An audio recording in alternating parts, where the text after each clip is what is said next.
Halbi's wife and 3 children live here. The Druze village.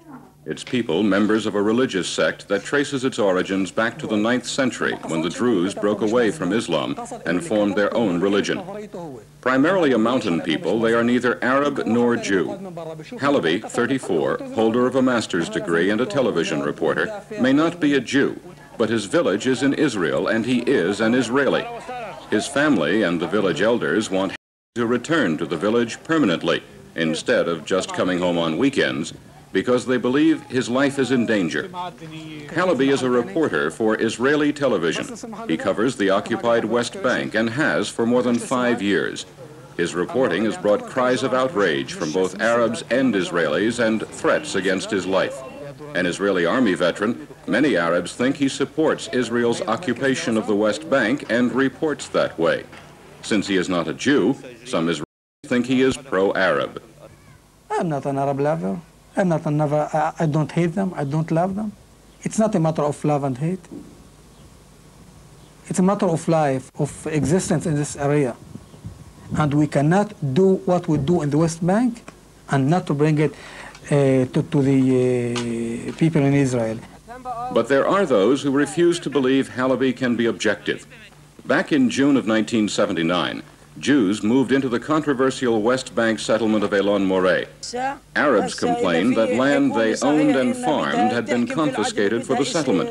When Halbi went on Israeli television and reported that Arab land had been taken in violation of the law, he was violently attacked from the floor of Israel's parliament by Agriculture Minister Ariel Sharon, an ardent advocate of Israel's placing of settlements in the occupied territories.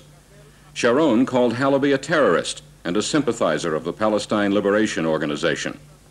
I'm an officer in the army, and to get a letter and to get a sticker as a PLO sympathizer is to say that I have no place in the army, I have no place in this country, because in this country now to be a member of a PLO or PLO sympathizer is to be an enemy of the country.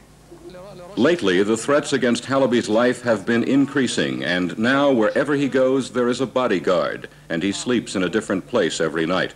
But Halbi still does his job, covering the increasingly tense and violence-ridden West Bank, an assignment other reporters don't want. In June, Bassem Shaka, the mayor of Nablus, returned to the West Bank after medical treatment in Jordan. Shaka lost his legs in a car bomb attack and has become a symbol of PLO efforts to create a Palestinian state on the West Bank. Halbi interviewed him, but was told not to use the interview. If there was no interview, Halbi said, he would not do any story at all. The interview was used. To cover the West Bank in the Israeli television is one of the most important, sensitive, and problematic issue. And I want to do it because I believe if I'll stop it, it's very hard for democracy in Israel. Nobody will do it. This fall, Rafik Halbi will go to the United States to study in Massachusetts. But he will be back to reporting about the West Bank, back to the Druze village of Dalyat El Carmel, back to his family that waits patiently each week, hoping that the violence that Rafik Halbi reports about will not claim him as a victim. For today, Art Kent, NBC News, on the occupied West Bank.